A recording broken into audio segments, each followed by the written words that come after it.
नमस्कार दोस्तों। शादी के पहले ही दिन मुझे एहसास हो गया था कि इस घर में सिर्फ अपने पति और सास का ही नहीं बल्कि अपनी ननंद का दिल जीतना भी मेरे लिए ज़रूरी होगा।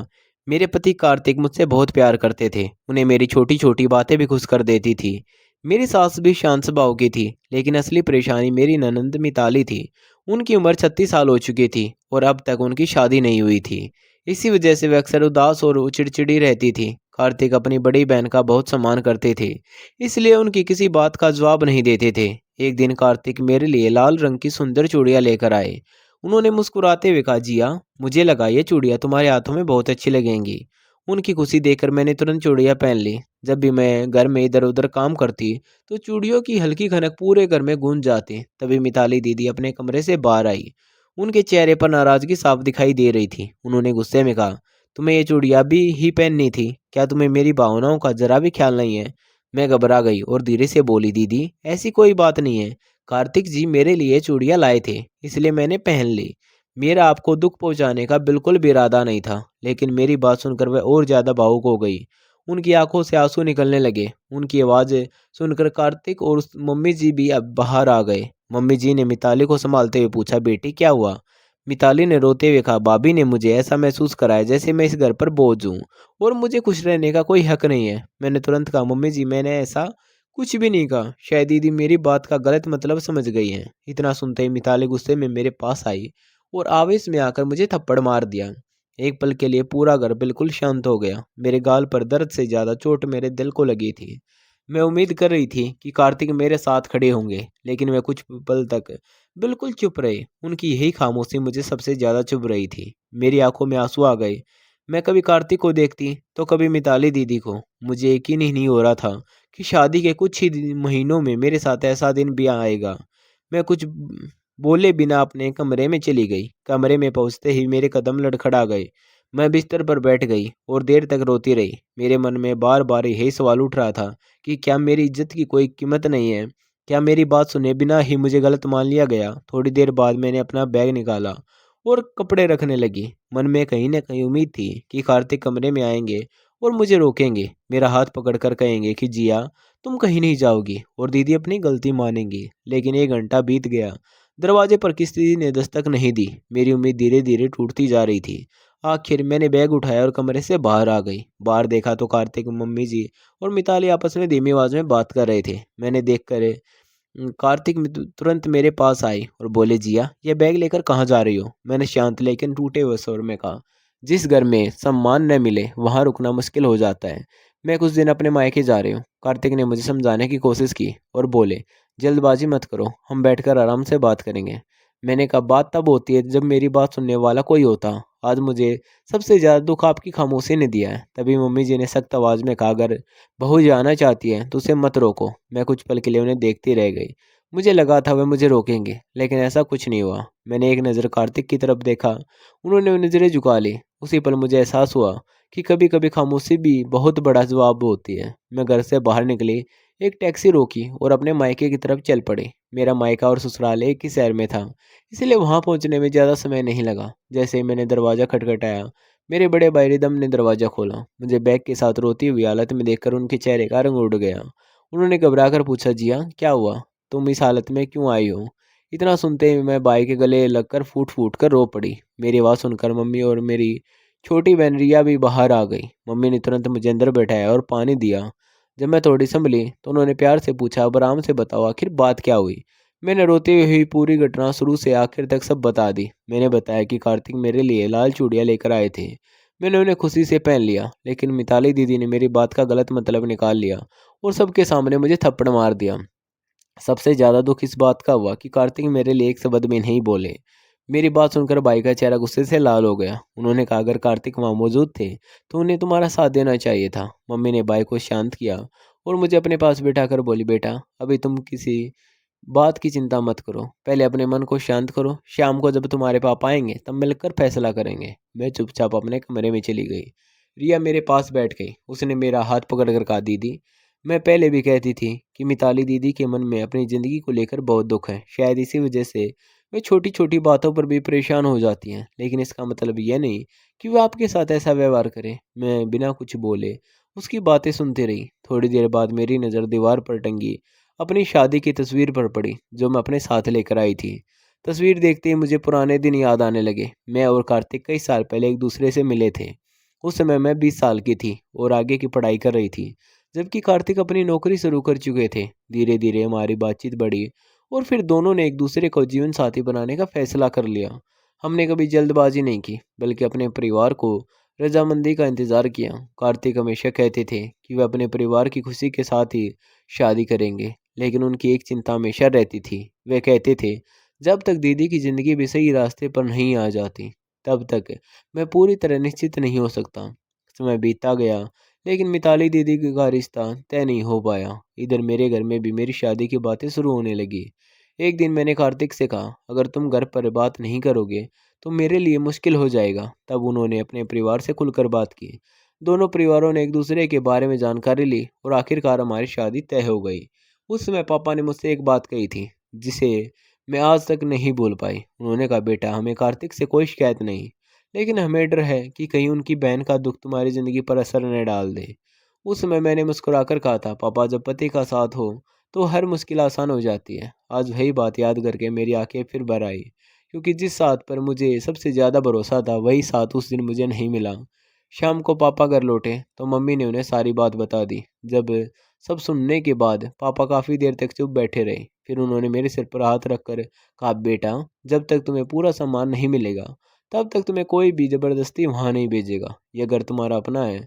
उनकी बात सुनकर मेरे दिल का बोझ थोड़ा हल्का हुआ, लेकिन मन के किसी कोने में अब भी उम्मीद बाकी थी कि शायद कार्तिक अगले ही दिन मुझे लेने आएंगे और सारी गलतफहमी दूर हो जाएंगी। एक दिन बीता, फिर दूसरा दिन, और फिर पूरा सप्ताह गुजर गया, लेकिन न तो कार्तिक आए और न ही उनका कोई संदेश आया। मैं दिन भर खुद को मजबूत दिखाने की कोशिश करती, लेकिन रात होते ही उनकी याद मुझे बेचैन कर देती। मैं अक्सर छत पर जाकर आसमान की तरफ देखती और सोचती, शायद इस समय कार्तिक भी मुझे याद कर रहे होंगे।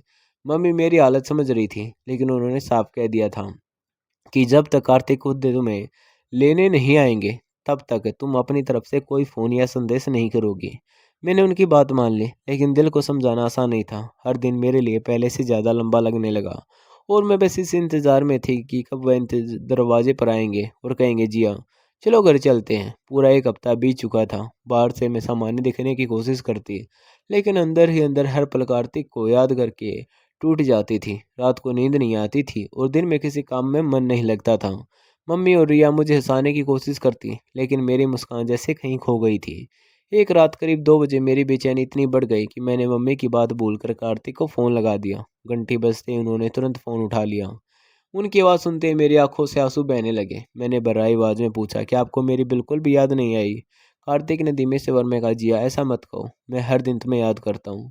तुम्हारी तस्वीर मेरे सामने रहती है, लेकिन हालात ऐसे बन गए थे कि मैं चाहकर भी तुरंत तुम्हारे पास नहीं आ सका। मैंने कहा, अगर सच में मेरी याद आती है तो फिर मुझे लेने क्यों नहीं आए? कार्तिक कुछ पल चुप रहे, फिर बोले, अगर मैं आऊँगा तो इस बार सब ठीक करके ही तुम्हें वापस ले जाऊँगा। अब और कोई गलतफहमी नहीं रहने दूंगा। उनकी बात सुनकर मेरे दिल को थोड़ा सुकून मिला। उन्होंने कहा, कल सुबह तैयार रहना, मैं तुम्हें लेने आऊँगा।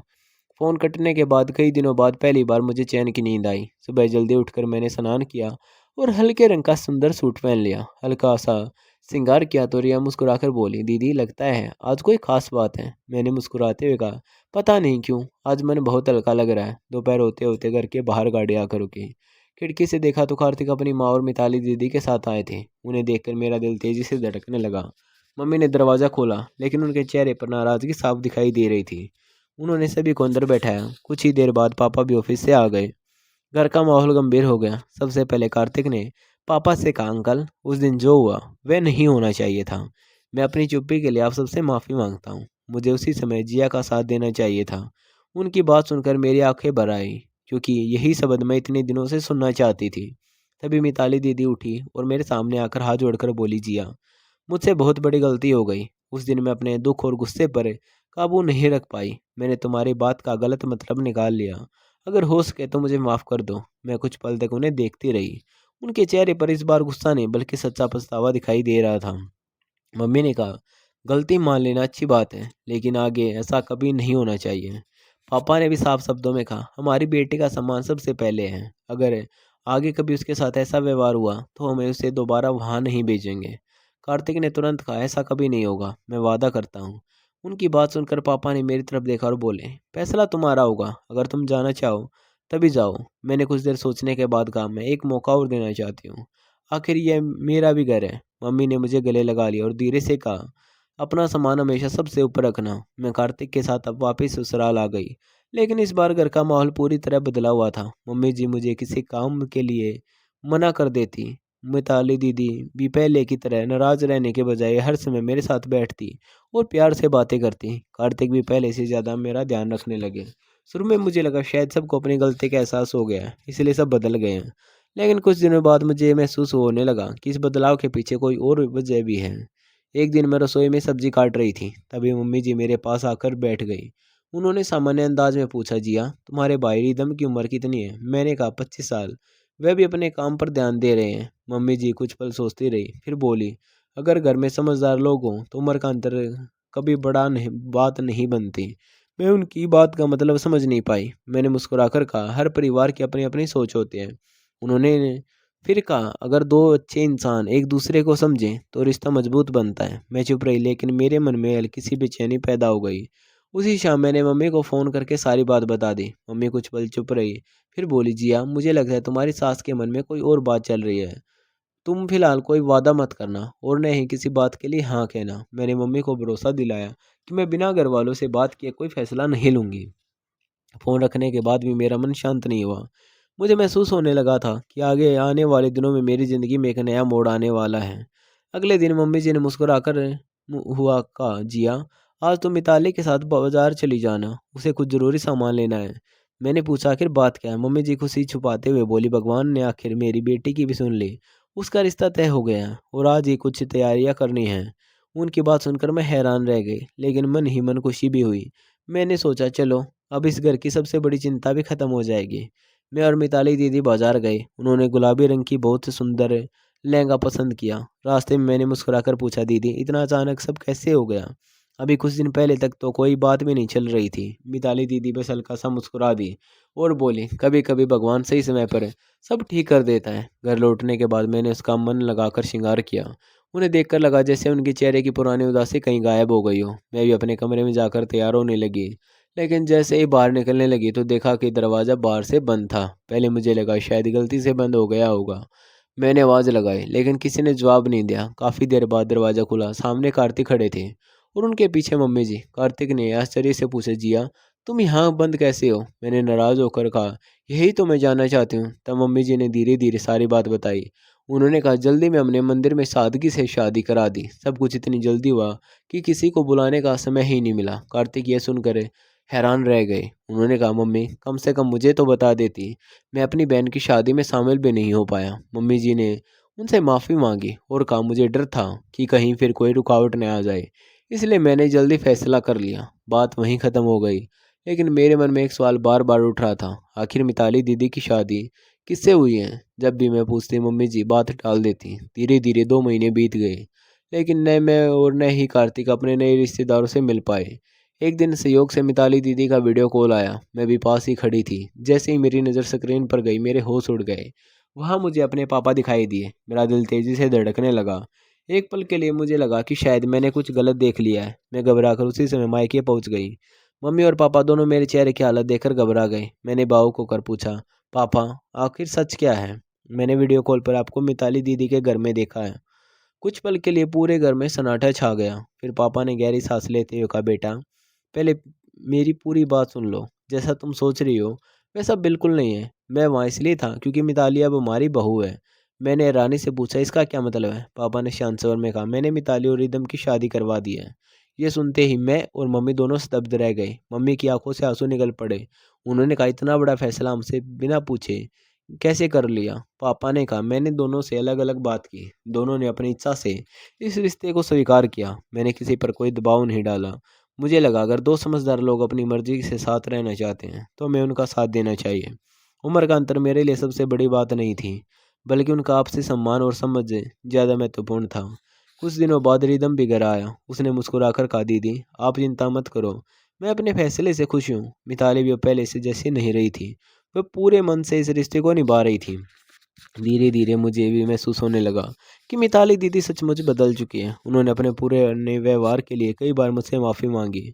उन्होंने कहा, जिया, अगर मेरी वजह से तुम्हें कभी दुख पहुंचा हो तो मुझे दिल से माफ़ कर देना। मैंने भी अपने मन का बोझ धीरे धीरे छोड़ दिया।